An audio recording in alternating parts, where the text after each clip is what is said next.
worship God. Let's come together and worship God. He is worthy to our praise. তিনি আমাদের উপাসনা যোগ্য ঈশ্বর, তিনি আমাদের মহান প্রভু, তিনি আমাদের জীবনকে বাঁচিয়ে রেখেছেন, আমাদেরকে হিলিং দিয়েছেন, সুস্থতা দিয়েছেন, সর্বোপরি তার দ্বারা আমরা পরিত্রাণ পেয়েছি।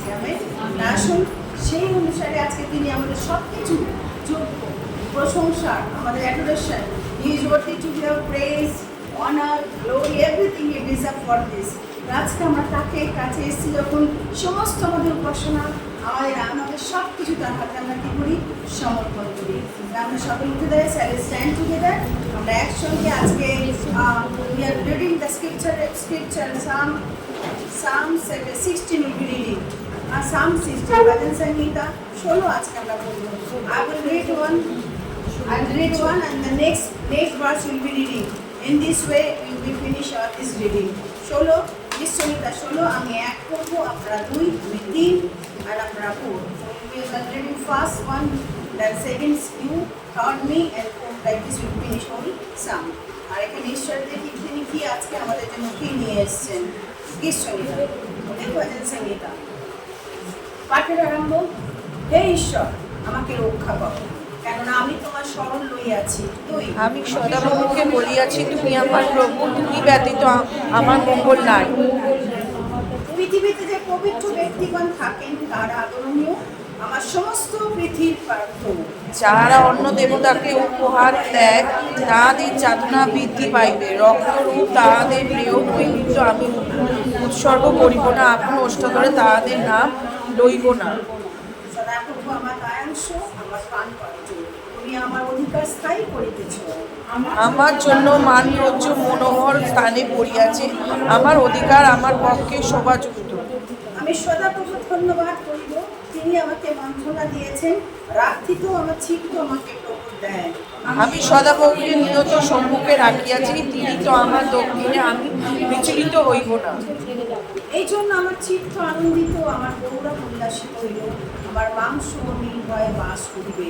কারণ তুমি আমার প্রাণ প্রাতানে পরিত্যাগ করিবে না, তুমি নিজ সাধুকের ভয় দেখিতে দিবে না। তুমি আমাকে জীবনের পথ ব্যর্থ করিবে, তোমার সম্মুখে তৃপ্তিকর আনন্দ, তোমার দক্ষিণ হস্তে নির্দোষ শুনব। Amen amen. এখানে যে পরিষ্কার কেন বলছে যে ফার্স্ট বলছে যে সদাপ্রভুকে নিয়ত সম্মুখে রাখিয়াছে, তিনি আমার দক্ষিণে। I have kept God in my right side. I have not be worried about anything. Amen. আমি যখন ঈশ্বর তিনি আমার দক্ষিণ আছে, তখন আমি কি হবো না, বিচলিত হবো না। আর এই জন্য আমার চিত্ত আনন্দ, আমার মাংস উল্লাস করবে। আমেন। আজকে যখন আমরা ঈশ্বরকে আমাদের দক্ষিণে রেখেছি, ঈশ্বর যখন আমাদের কাছে রয়েছে, why should we fear, why should I discourage? আজকে আমরা সকলে মিলে আনন্দ উৎসব করবো। আর যে প্রভু তুমি আমাকে দেখেছো, আমি তোমার স্মরণ নিয়েছি। I am remembering you, আমি তোমাকে ডেকে কল আনছি, ওই বলিনি, আমি তোমাকে ডেকেছি, কারণ তুমি আমার ঈশ্বর। Let's come together, সকলে মিলে আমরা প্রার্থনা করব। After prayer followed by worship service, we will come and take the worship service. সকলে আমরা কি করি, আজ আমরা প্রার্থনায় যাই। Close our eyes. প্রভু তোমাকে আমরা ধন্যবাদ দিই, আরেকবার তোমার প্রশংসা করি। ও যিশুর নামে প্রভু আমাদের চিত্ত আমরা উল্লাসিত করি, তোমার পবিত্র নামে তোমার প্রশংসা করি। হালেলুয়া প্রভু। ও তোমার কাছে সমস্ত আদরণীয় পৃথিবীর পাত্র আমরা। প্রভু তোমাকে অ্যাকসেপ্ট করেছো, প্রভু তোমার কাছে প্রার্থনা রেখেছি। গত সপ্তাহে যে তুমি আবার আমাদের আসতে দাও, প্রভু শুনেছো আমাদের প্রার্থনা। You are part of our prayer. We have seen our tears. You have seen our struggle. Lord, you come this way. Lord, when God will worry about anything, you are Emmanuel God. God, we can glory. তোমার কাছে প্রার্থনা করি, those who are coming on the way, on the road, bring themselves to the church, Lord. They can come and they can see your glory, Lord. They can feel your presence, Lord. প্রভু তোমার কাছে প্রার্থনা করি, আজকে তুমি আমাদেরকে দেখাবো, Lord. প্রভু তোমার উপস্থিতি, Lord, have your way in our life, Lord. Lord, your presence will be there, Lord. Each and every person, Lord. They will be God is with us. Emmanuel God, Jehovah Rapha, Jehovah Shammah, Jehovah Shirikunu, Elohim, El Shaddai, Jehovah Makodi. We glorify your holy name. Hallelujah, hallelujah. গৌরব আমাদের তোমাকে নিবেদিত। আজকে তুমি আসো, এই সবার মধ্যে প্রত্যেককে তুমি স্পর্শ করো। তুমি আজকে যে বাণী করে গেছো, we are going to hear your voice of God. We are going to hear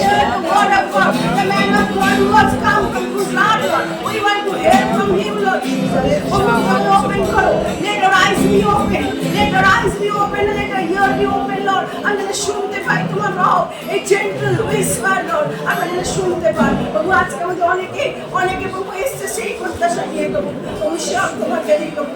প্রভু তুমি আমাদের মহান ঈশ্বর, গৌরব, সমাদর, প্রশংসা সব তোমাকে দিই। এই প্রার্থনা যিশু তোমার নামে চাই না, আমেন।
कल के भरोसे न रहना हमें, तूने दिया नया दिन, विश्वास करके चलना हमें, कोई नहीं तेरे दिन, आज का ये दिन हो, कल के भरोसे न रहना हमें, तूने दिया नया दिन, विश्वास करके चलना हमें, कोई नहीं तेरे दिन, आज का ये दिन। तो आओ मिलकर हम सब नाचे, तो आओ मिलकर हम सब गाए, धन्यवाद हो, धन्यवाद हो, धन्यवाद हो तेरा, धन्यवाद हो, धन्यवाद हो, मैं हूँ तेरा, ओ आज का ये दिन।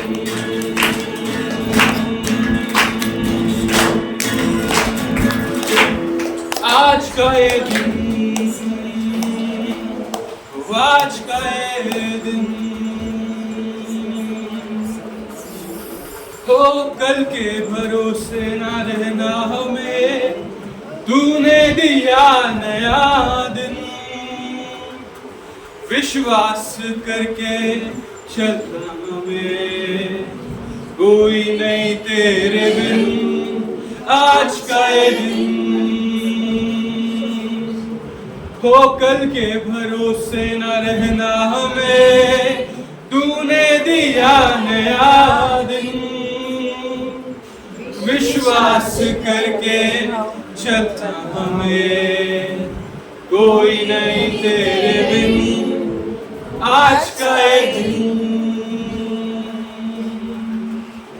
धन्यवाद देता हूँ, धन्यवाद, धन्यवाद प्रभु, धन्यवाद कि योगेश्वर प्रभु, हम आपको धन्यवाद देते हैं क्योंकि स्तुति प्रशंसा की योगेश्वर हम आपको धन्यवाद देते हैं प्रभु, क्योंकि हर समय हर चीजों में प्रभु आप हमारे साथ रहते हैं, इसलिए आपको धन्यवाद देता हूँ।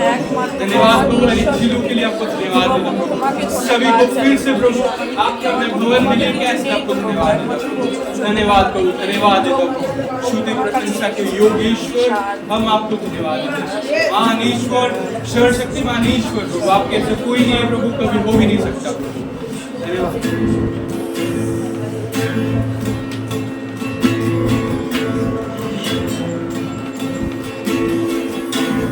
तेरी स्तुति आराधना करता हूँ मैं तुझसे ये प्रार्थना, महिमा से तेरी कोई सदा हो है, जो भी तू चाहे तू यहाँ पे कर, हारे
तू चाहे तू यहाँ पे कर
आज के दिन और समय के लिए आपको धन्यवाद देता हूँ। और एक बार प्रभु सभी को प्रभु आपने अपने भवन में एकत्रित देश का आपको धन्यवाद देता हूँ।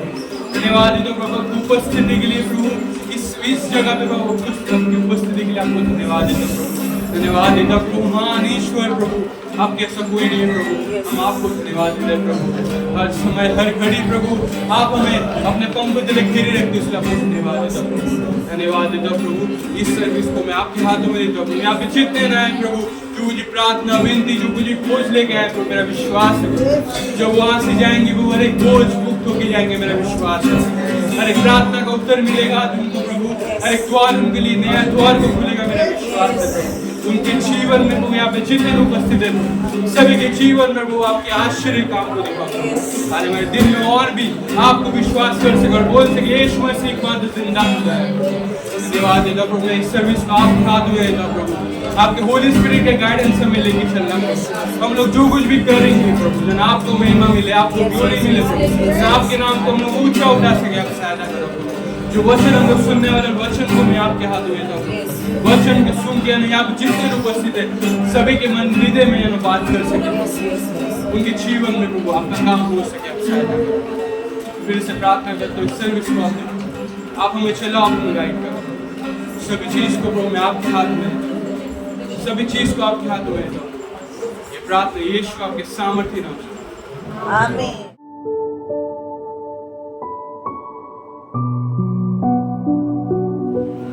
परमेश्वर का धन्यवाद करता हूँ कि परमेश्वर मुझे आपके कलीसिया में लेके आए और यहाँ आना ये परमेश्वर की मर्जी में है।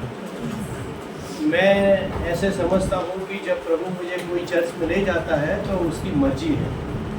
और कई लोग हमको पूछते हैं कि आप किस कलीसिया से हैं, कौन से चर्च से हैं, तो मैं बोलता हूँ मैं चर्च से हूँ। यानी मेरा काम ये है कि मैं हर एक कलीसिया के साथ रह के काम करता हूँ।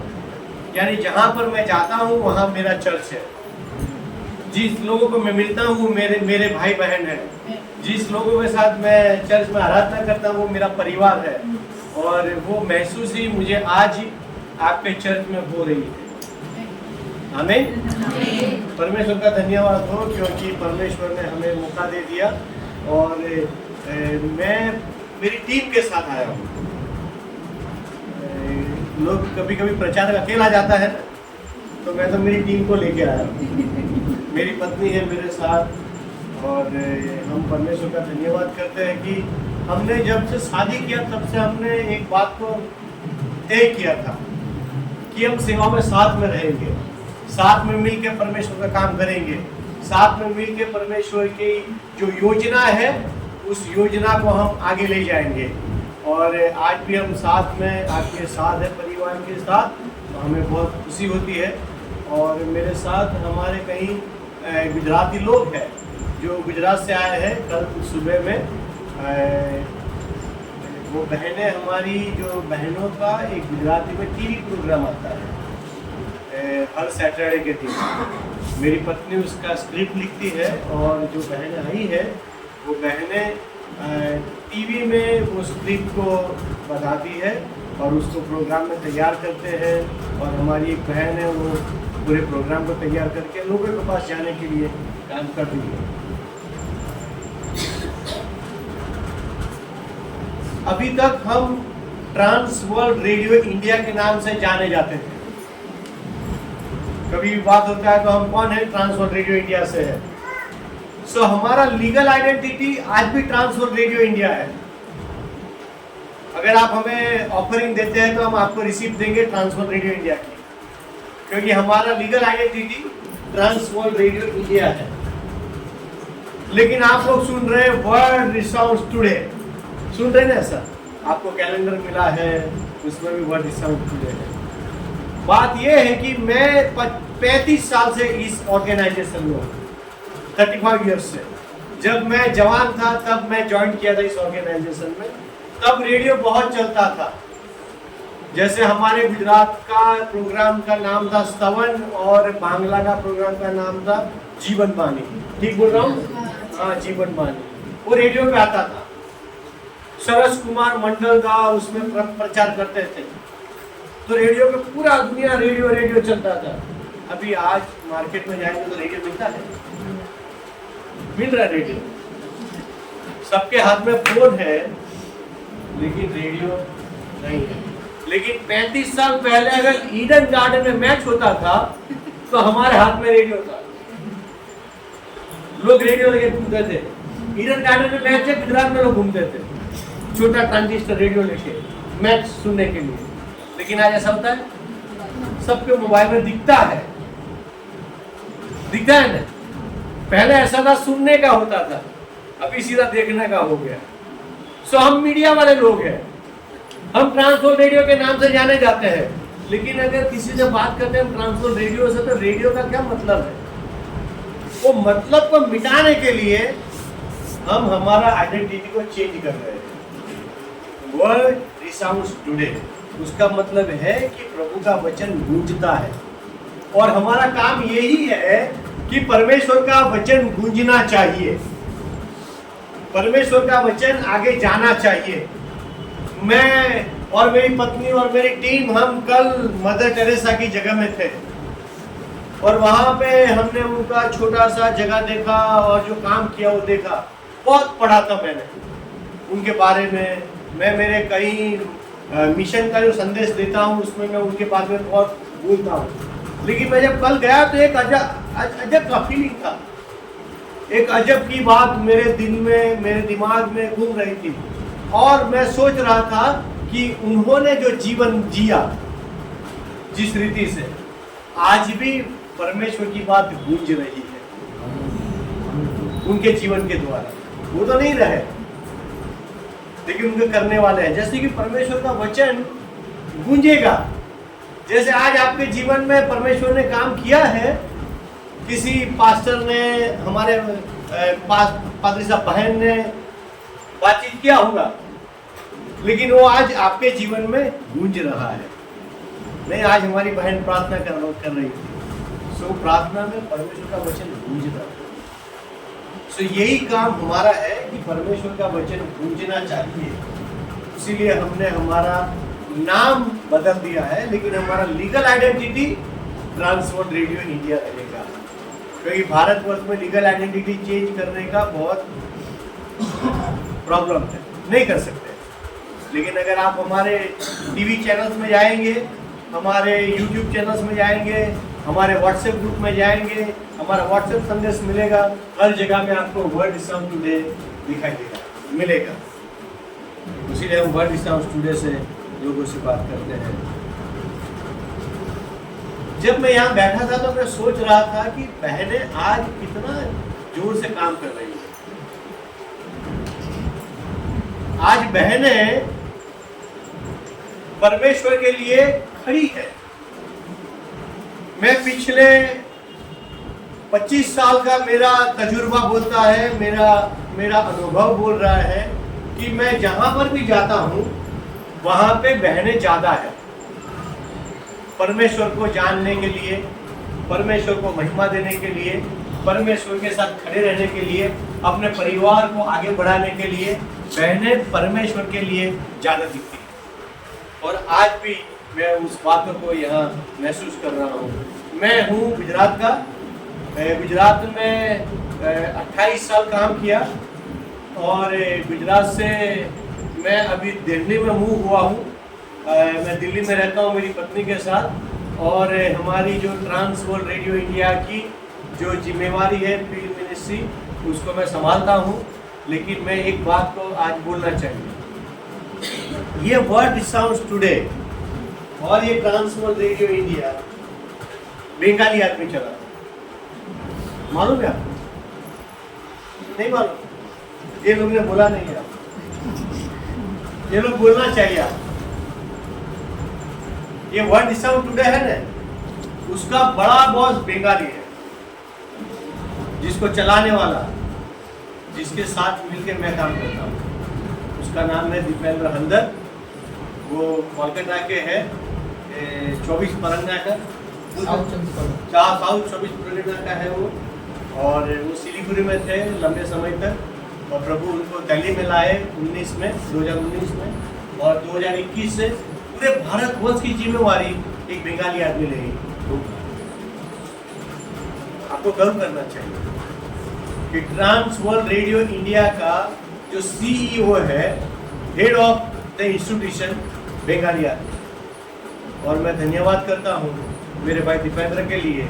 आज अच्छे से ट्रांस वर्ल्ड रेडियो इंडिया पूरे भारतवर्ष में है, पूरे भारतवर्ष में। मैं ऐसे बोलता हूँ, नागालैंड से नागपुर तक, कश्मीर से कन्याकुमारी तक, मणिपुर से मुंबई तक, पूरे जगह में ट्रांस वर्ल्ड रेडियो है। और उसकी जिम्मेवारी एक बंगाली आदमी, बांग्ला भाई लेके घूम रहा है।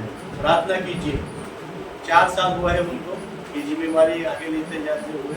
प्रार्थना कीजिए उनके लिए, ताकि प्रभु उनका इस्तेमाल करें, प्रभु उनका इस्तेमाल करें।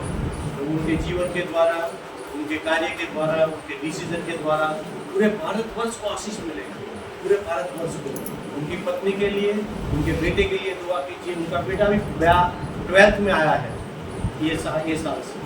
प्रार्थना कीजिए, ये प्रार्थना विनती है आपके लिए, क्योंकि आपका बेटा, आपका भाई पूरे भारतवर्ष की जिम्मेवारी लेके घूम रहा है, पूरे दुनिया में घूमता है वो आज। आपका भाई, आपका बेटा, प्रार्थना कीजिए उनके लिए। और मैं ऐसा समझ रहा हूँ कि इन दिनों में काफ़ी बहनें लीडरशिप पोजीशन में है, काफ़ी बहनें कलीसिया चला रही है। बहुत साल पहले मेरी एक बहन सेवा में गई थी पास्टर बनने के लिए। तब बहन सेवा में जाएगी, वो लोग सोचते नहीं थे, लोग बातें करते थे वो पास्टर कैसे बन सकती है। लेकिन मैं आज 35 साल के बाद, 40 साल के बाद ऐसे बोल सकता हूँ कि बहनें अच्छे से पास्टर का काम करती है। बहनें पास्टर है, बहनें सीईओ है, बहन लोग आज अलग अलग कंपनीज में बड़ा काम करती है। और अभी रिसेंटली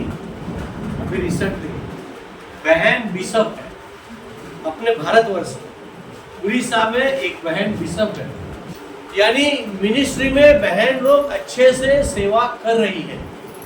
और आपको प्रार्थना करनी है कि हमारी आने वाली पीढ़ी में से प्रभु नई बहनों को तैयार करें, ताकि भारतवर्ष में उनके द्वारा बहुत बड़े बड़े काम हो पाए। लेकिन हमें ऐसी बहनें चाहिए जो अपनी चर्च को चलाए, ये छोटी छोटी कलीसिया है उसको आगे ले जाए। हमें ऐसी बहनें चाहिए जो बहनें हमारी कलीसिया में लोगों के लिए अच्छे काम करने वाले हैं, क्योंकि ये दिनों में प्रभु बहनों के लिए बहुत बड़ी बड़ी सेवा को खोल दिया। और जब भाई भानु ने मुझे बताया कि जिस चर्च में जाना है उस चर्च का थीम है walking on the higher ground, मैं बहुत प्रभावित हो गया, क्योंकि मैं बार बार बोलता हूँ कि मेरा विजन हायर होना चाहिए। मैं छोटा छोटा बात को नहीं सोचना चाहिए, मेरा सोच बड़ा होना चाहिए। अगर मैं बड़ा सोचूंगा तो मैं हायर चल सकता, अगर मैं सोचूंगा तो छोटी छोटी जगह में जाऊंगा।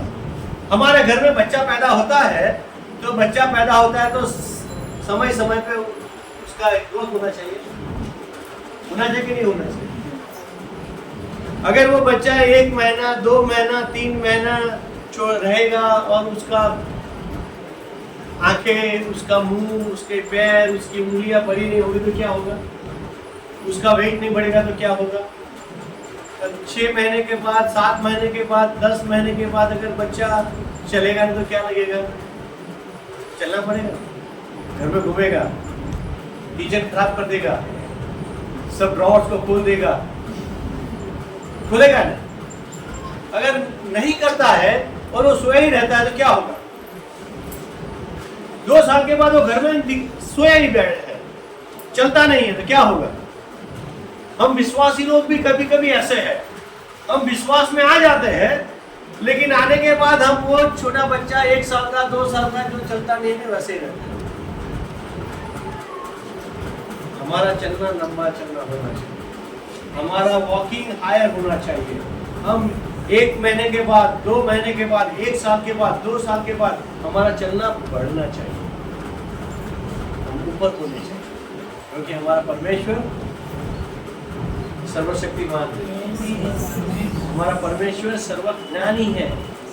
ज्ञानी बोलते समझ में आता है, सर्वज्ञानी है, हमारा परमेश्वर सब जानने वाला है। ऐसा नहीं है कि कहीं बात जानता है, कहीं बात नहीं जानता है, उसको मेरा सब मालूम है। वो परमेश्वर के हम बच्चे, सब में छोटे नहीं चल रहा है, हमें ऊपर चलना है। और ये 2025 का साल हम सबको आगे बढ़ के ऊंचे ऊंचे जाना है। कई लोग बोलते हैं कि ऊंचा होना यानी ज्यादा पैसा होना, नहीं, हमारा सोच कहीं निजी जाता है जो सही नहीं होता है। हम ऐसा सोचते हैं कि मेरा पैसा आएगा जरा ज्यादा तो मैं अच्छा चल पाऊंगा, मेरा ये होगा तो मैं ऊंचे दिखना चाहिए। वो आवश्यकता नहीं है। हमारी आवश्यकता ये है कि मैं परमेश्वर के साथ मेरा प्रार्थना का कैसा है, मेरा बाइबल पढ़ना कैसा चलता है, मेरा निजी संबंध अन्य विश्वासी के साथ कैसा है, मैं लोगों के साथ कैसे मेरे चलना हो रहा है, वो बात मेरे दिमाग में होना चाहिए। वो मेरा स्पिरिचुअल लाइफ है, उसमें मैं आगे बढ़ना चाहिए। जो पहले मेरा विश्वास था वैसे नहीं होना चाहिए, उससे और मजबूत होना चाहिए। और मैं सोच रहा था कि मैं आपके साथ क्या बातें करूं ताकि मैं, आपका ये थीम है walking on the higher ground, उसके बारे में आपके साथ बात कर पाऊं। और मैं सोच रहा था कि मैं आज आपके साथ एफेसियों की पत्री, द बुक ऑफ एफेसियंस में से आपके साथ थोड़ा बातचीत करूंगा, क्योंकि सेंट पौलुस ने बाइबल के अंदर 13 जितने खत लिखे हैं, उसमें से हम देखते हैं कि रोमियो की किताब रोमन लोगों के लिए लिखा है। हम देखेंगे कि कोरिन्थियों की जो किताब है, जो 2 पत्र लिखे हैं, वो कोरिन्थियों के लोगों के लिए लिखा गया है। जो गलेशियंस का बुक है वो गलेशियंस लोगों के लिए लिखा गया है। जैसे कि हम फिलिपियों की किताब को देखेंगे तो वो फिलिपियों के लोगों के लिए लिखा गया है। हम थेसलोनिका के लिए सोचेंगे तो संत पौल वहां पे 1 महीने से कम समय तक रुका था, फिर भी वो थेसलोनियंस के लिए लिखता है। और हम देखते हैं कि संत पौलुस तिमोथी को पत्र लिखता है। सो यानी तिमोथी के लिए लिख रहा है, किसी और के लिए वो दिखता नहीं है, सिर्फ तिमोथी को पूरा पत्र में दिखता है। और जब टाइटस के बुक में आते हैं, तीतस के पत्र में, तीतुस में लिखा हुआ है तीतुस के बारे में।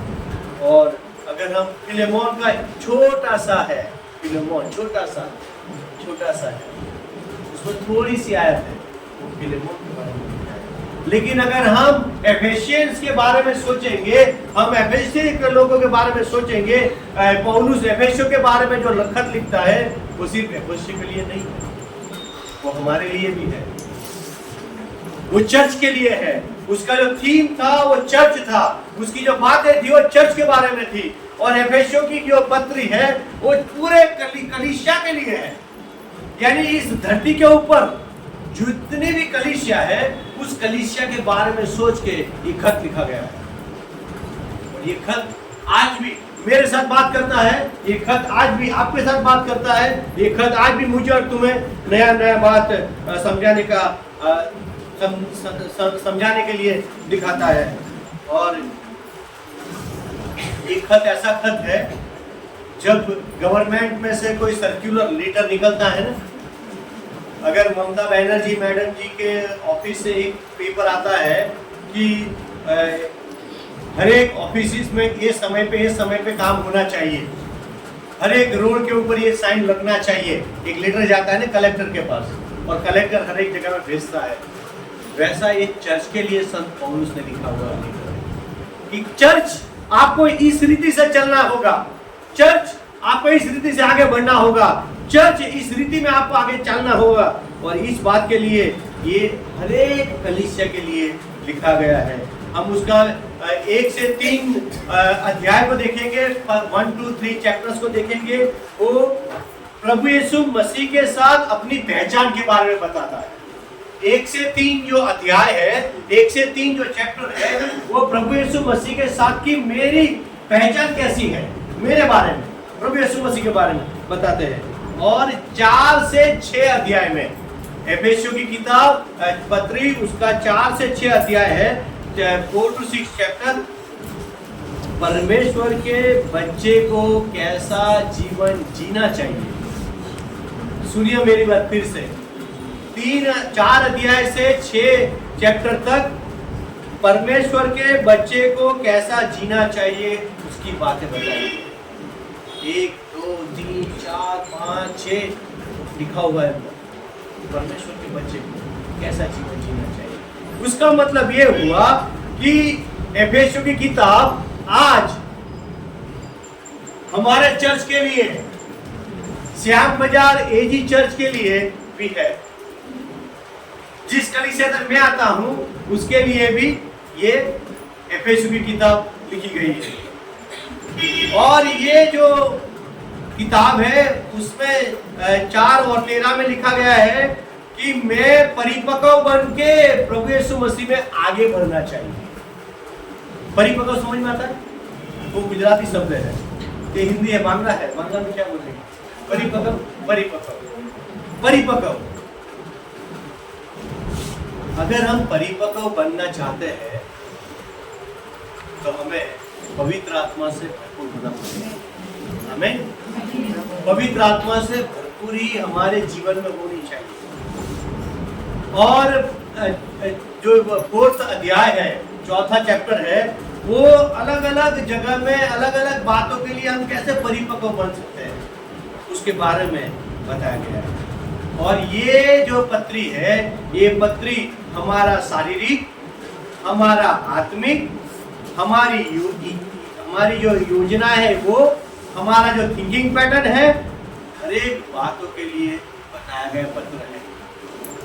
हमारा शारीरिक बातों के लिए, हमारा आत्मिक बातों के लिए, हमारी इच्छाओं के लिए, हमारी योजनाओं के लिए हम क्या कर सकते हैं उसके बारे में बहुत बारीकाई से इस पत्र में बताया गया है।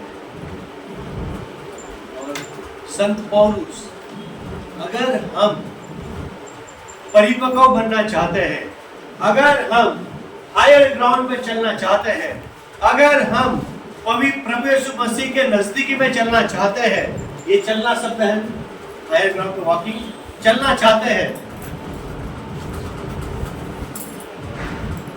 एफेसियों की किताब में 5 अलग अलग चाल के बारे में बताया, 5 अलग अलग चाल हमारा वॉकिंग कैसा होना चाहिए परमेश्वर के साथ, उसका 5 अलग अलग वॉकिंग बताया। और आज हम वो छोटा 5 बातें को देख के प्रार्थना करके हम प्रभु का वचन बताते हैं। जब हम चलने की बात करते हैं तो हमारा चलना पता चल जाता है कि मेरा हेल्थ कैसा है। समझ में आता है? मैं कैसे चल रहा हूँ उस पे मेरा जीवन की लोग पढ़ लेते हैं, मेरा चलना कैसा है। मेरा उठना बैठने से लोगों को पता चलता है। हम 2 साल पहले हम हमारे बेटे के लिए लड़की ढूंढ रहे हैं। तो कई लोग बोलते हैं ना कि वो लड़की का घर में आना चलना उनको पता लग जाता है कि वो कैसी है। लड़के बाहर चलते हैं तो हम समझ में आता है कि लड़का कैसा है। हमारी आंखों से आपको समझ में आता है कि मैं कैसा हूँ, है ना? ऐसे लोग हमारा चलना उठना बैठना से पता चलता है कि हम क्या है। और ये पौलुस यहाँ पे बहुत अच्छी बातों को लगाता है और ये बोलता है कि परमेश्वर के बच्चे को कैसा चलना चाहिए। जो प्रभु यीशु मसीह को जानते हैं, जो चर्च है, वो चर्च कैसा चलना चाहिए, हमारा वॉकिंग कैसा होना चाहिए। तो पौलुस बताता है एफेसियों की किताब में हमें एकता में चलना चाहिए। पहली जो चाल है उसकी वो बोलता है कि हमें एकता में चलना चाहिए और आत्मा के ऐक्यता में बढ़ के हमें चलना चाहिए। लेकिन आज क्या हो रहा है कलीसिया में? हम एकता में नहीं चलते हैं, हमारा डिवीजन हो जाता है। हम छोटा झुंड है तो कोई प्रॉब्लम नहीं आती। जैसे जैसे झुंड बढ़ता है ना, जैसे जैसे झुंड बढ़ता है वैसे वैसे प्रॉब्लम बढ़ती है, आपस में एकता नहीं रहती है। लेकिन प्रभु का वचन बताता है कि अगर हमें आत्मिक जीवन में आगे बढ़ना है, हमारी कलीसिया को आगे ले जाना है, तो हमें एकता में चलना होगा। हम एक मिलकर आगे बढ़ना होगा। हम पास्टर के साथ आगे खड़ा रहना पड़ेगा। पास्टर अकेला हर काम नहीं कर सकते हैं, हम पास्टर के साथ खड़ा रहना पड़ेगा। हर एक बातों में उनके साथ एकता में रहना पड़ेगा। अगर एकता में रहना है तो हमें दीन बनना पड़ेगा, क्योंकि हर एक बातों में हम एक नहीं बन सकते ना। हमें दीन बनना पड़ेगा, हमें नम्रता को साथ लेना पड़ेगा, हमें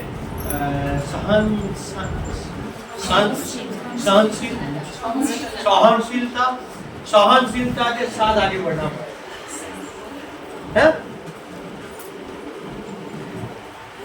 अगर हम नम्रता के साथ सहनशीलता के साथ हमारी कलीसिया के अंदर आगे बढ़ते हैं तो हम एकता में आगे बढ़ते हैं। यानी पहली चाल जो संत पौलुस बताता है कि हमें एकता में चलना होगा। एफेसियों की किताब उसका 4 अध्याय 1 से 16 में उस बातों के बारे में बताया गया है।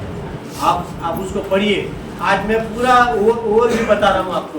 घर जाके पूरे एफेसियों की किताब पढ़िए और मैं जो बोल रहा हूँ ना ये चलने वाली बात, वहाँ आपके बाइबल में बाहर घर जाके अंडरलाइन कीजिए, क्योंकि मैंने आज बताया कि एकता में चलना चाहिए। बाइबल में लिखा है, बाइबल में लिखा है एकता में चलना चाहिए। बाइबल बताती है कि हमें एकता में चलने के लिए हमारी सोच को नम्र बनाना पड़ेगा, हमारे जीवन को नम्र बनाना पड़ेगा और हमें आगे बढ़ना पड़ेगा।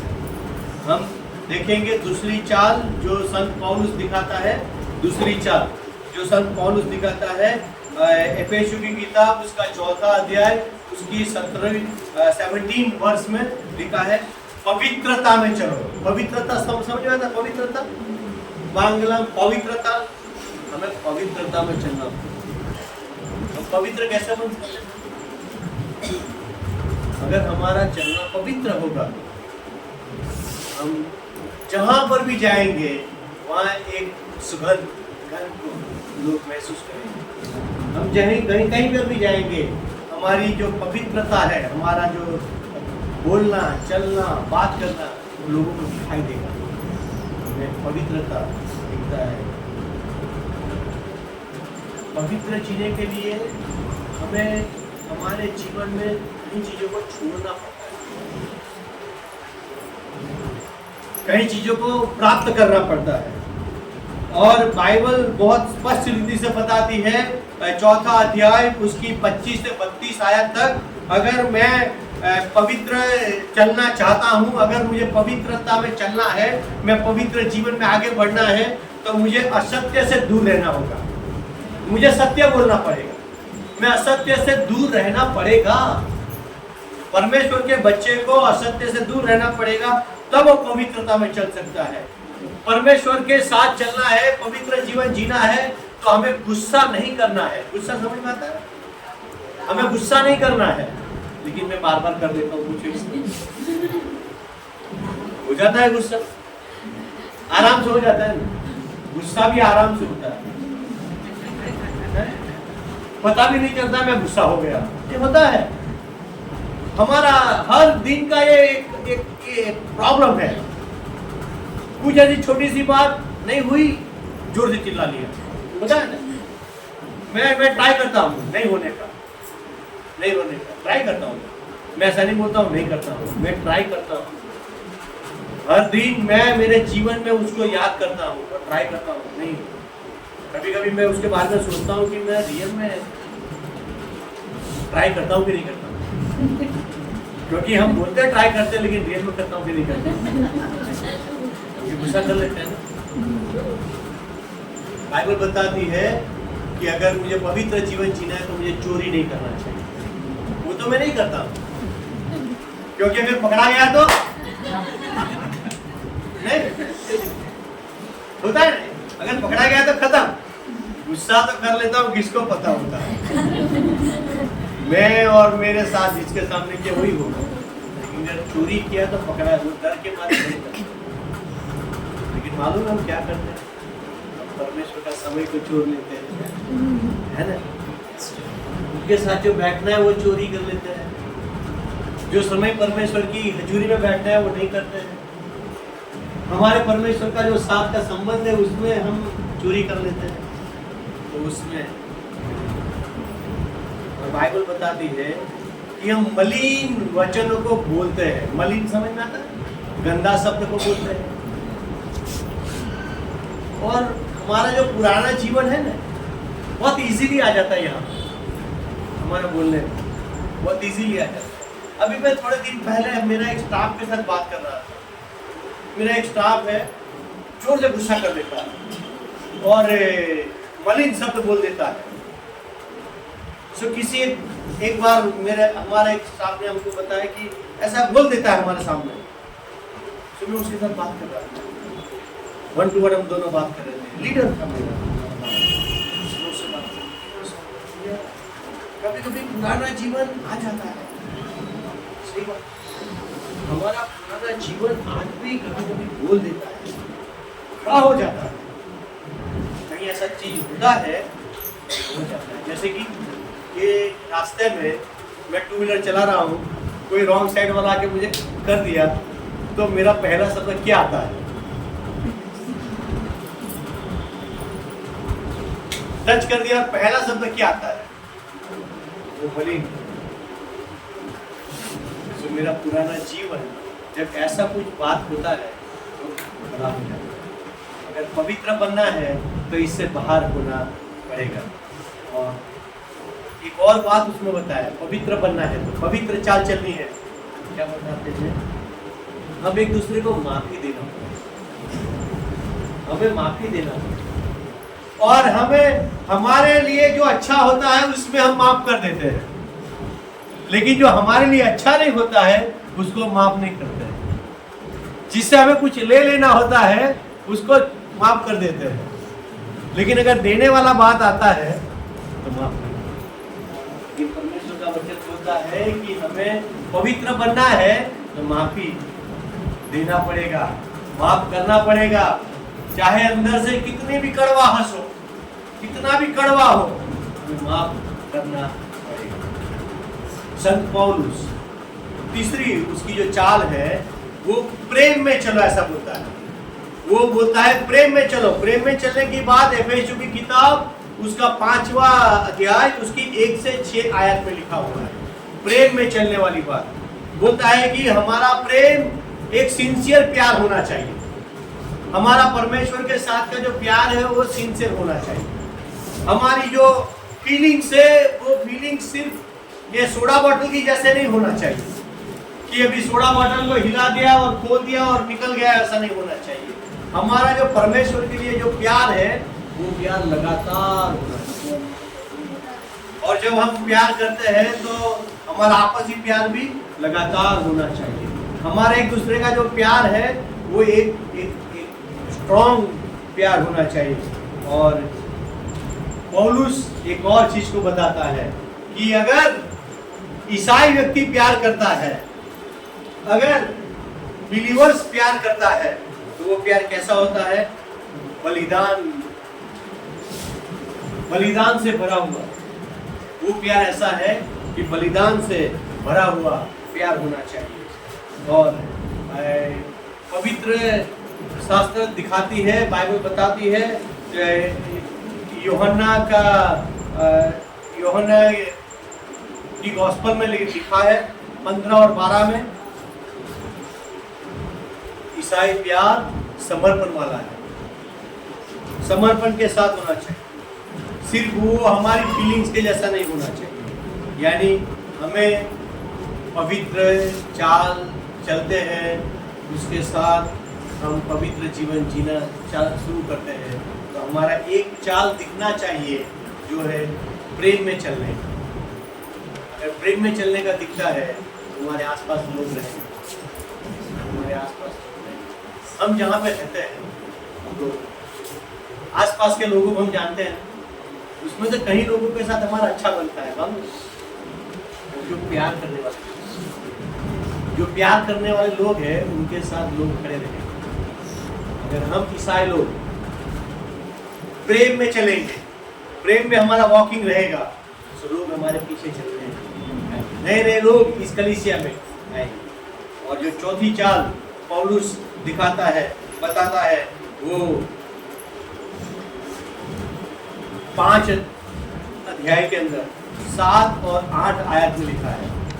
5 चैप्टर के 7 और 8 और उसका अगर 14 तक जाएंगे तो वहाँ लिखा है, परमेश्वर के बच्चे ज्योति में चलना चाहिए।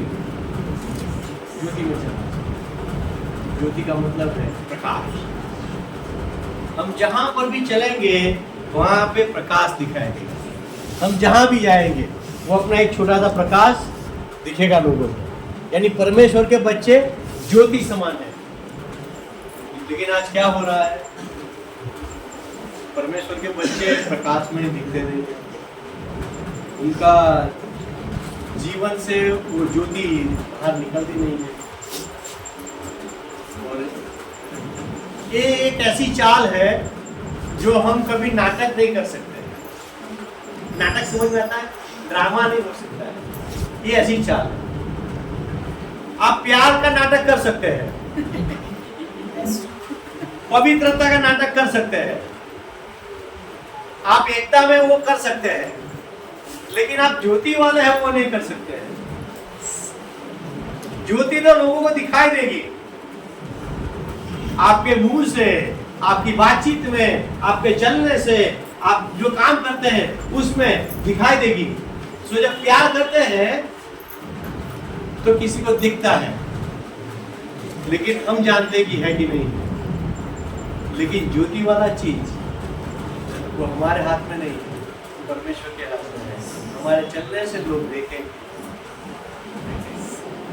इसीलिए आपने देखा है कहीं परमेश्वर के दास, आप उनको कभी भी देखो, उनका मुंह पे एक रोशनी दिखती है।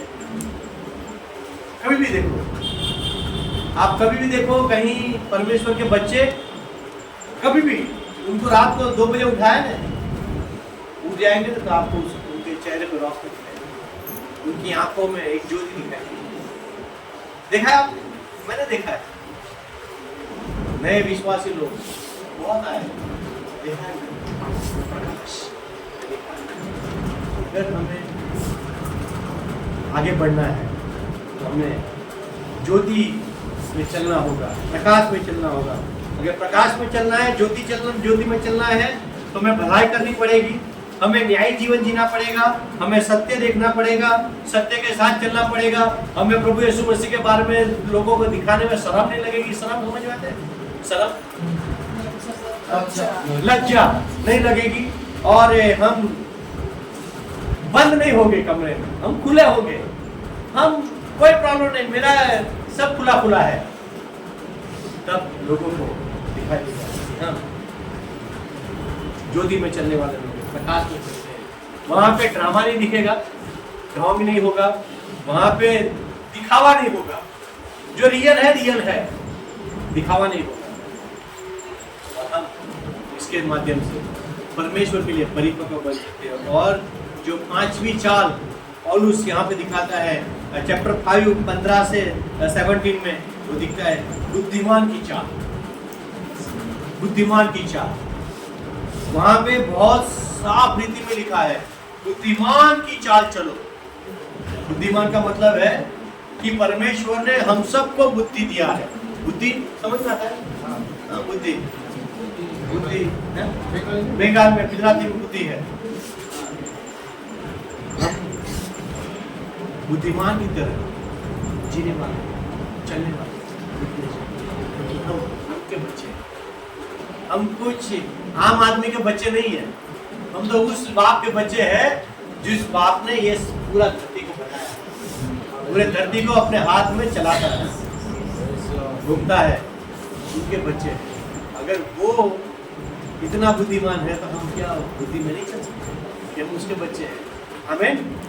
हम उसके बच्चे हैं। और बुद्धि में चलने के लिए हमारा जो समय है उसका सही इस्तेमाल करना पड़ेगा। हम जल्द बुढ़े होते जा रहे हैं। मैं आज भी सोच रहा हूँ कि मेरा 35 ईयर्स ट्रांसफॉर्मेटिव में खत्म हो गया, अभी और थोड़ा साल बचा है खत्म। मैं एकदम काला काला घने घने बाल से ज्वाइन हुआ था, आज खत्म हो जा रहा है, पूरा निकल जाएगा। ये भानु ये देखेगा खत्म हो गया नहीं, यानी मेरा समय जल्द खत्म हो जाएगा। मैं इसका कैसा इस्तेमाल करता हूँ, मेरा समय मैं परमेश्वर के लिए इस्तेमाल करना चाहिए, क्योंकि हमारा एक ही जीवन है, एक ही जीवन है। इस जीवन में हम कितना काम कर सकते हो देखना है।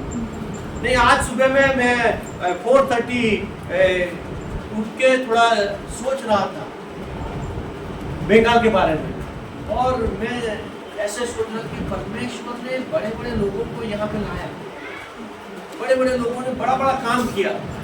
ये जगह आशीषित जगह है, जहां से पूरे भारत के लोगों को बाइबल मिल गया। सोच लीजिए, आप बंगाल में हैं तो उसका आपको थोड़ा समझ में नहीं आएगा, लेकिन हम तो बहुत दूर से आए थे, हमको समझ में आ रहा है कैसे हुआ होगा। बोलता है कि ये गुजराती का जो ट्रांसलेशन है यहीं से हुआ, तमिल का यहीं से हुआ, इधर से आशीष वाला जगह है। अरे उन्हीं के पास भी एक ही लाइफ था ना, छोटा लाइफ था, मेरे जितना ही लाइफ हो गया अभी। हमारा समय का कैसे इस्तेमाल करते हैं वो बहुत जरूरी है, और हमें हमारा समय का बहुत नेकी से इस्तेमाल करना है, क्योंकि परमेश्वर ने हमको छोटा सा थोड़ा सा समय दिया है। मैं बार बार बोलता हूँ ये समय चला जाएगा वापस नहीं। मैं ऐसे बोलता हूँ कि टक टक करके दरवाजे में समय आवाज करने नहीं आता है, नहीं नॉक करते हैं ना। अभी तो डोरबेल आ गया, घंटी बजाते हैं, पहले तो सब नॉक करना पड़ता है। अभी डोरबेल बजती है, समय के हिसाब से नहीं बजती, खत्म। आज प्रभु बोल रहा है कि अगर मुझे परिपक्व बनना है, परमेश्वर का बच्चा बनना है, मुझे एकता में जीवन जीना पड़ेगा, मुझे प्रेम में चलना पड़ेगा, मुझे ज्योति में चलना पड़ेगा, और मुझे पवित्र बन के आगे बढ़ना पड़ेगा, और मुझे बुद्धिमान की तरह चलना पड़ेगा। हम चलेंगे हम परिपक्व बन सकते, हमारा जीवन परिपक्व बन सकता है। और मैंने ऐसे लोगों को देखा है, एक आदमी परिपक्व बनता है, पूरा गांव प्रभु के पास आता है। एक आदमी प्रभु के पास आता है, और वो अपनी चाल बुद्धिमान की तरफ चलता है, वो अपनी चाल ज्योति के समान चलता है, वो अपनी चाल पवित्रता में चलता है, वो अपनी चाल एकता में चलता है, वो अपनी चाल ज्योति में चलता है, तो पूरा गांव प्रभु के पास आता है। मैंने देखा है। क्या हम चाहते हैं कि हमारे परिवार वाले प्रभु में आए? क्या हम चाहते हैं कि हमारे बच्चे प्रभु के पास चले? क्या हम चाहते हैं कि हमारे पति और हमारे भाई, हमारे परिवार वाले प्रभु के पास चले आए? तो हमें पवित्रता में चलना होगा। और आज ये बात को याद रखते हुए 2025 के अंदर walking on the higher ground हम चलना पड़ेगा। अगर हम सोचेंगे कि मैं मेरे परिवार के लिए एक ऊंचे ग्राउंड पे चलना चाहता हूँ, तो हमें इस बातों को याद रख के चलना पड़ेगा। इस बातों को परमेश्वर के साथ रखना पड़ेगा। आइए हम सब प्रार्थना करें। प्रभु हम धन्यवाद देते हैं, प्रभु धन्यवाद देते हैं, क्योंकि आपने हमसे बात किया है। प्रभु आपने हमसे बात किया है, प्रभु आपने हमसे बात किया है, प्रभु आपने हमसे बात किया है। प्रभु आज मेरे से बात किया है कि मैं गुस्से में नहीं रहना चाहता, मैं नेकी में रहना चाहिए, मैं पवित्र बनना चाहिए, मैं बुद्धिमान की तरफ बनना चाहिए। प्रभु मुझे मदद कीजिए। और मेरी बहनों ने, मेरे भाइयों ने कुछ बातों को आज सोचा होगा कि मेरे दिमाग में ऐसा चलता है। प्रभु उन्होंने जो बातों के लिए निश्चित किया है, whatever that they have decided, whatever they have learned, God help them. मदद कीजिए। हम आपके चरणों में आते हुए हमारी प्रार्थना यीशु मसीह के नाम में मांगते हैं।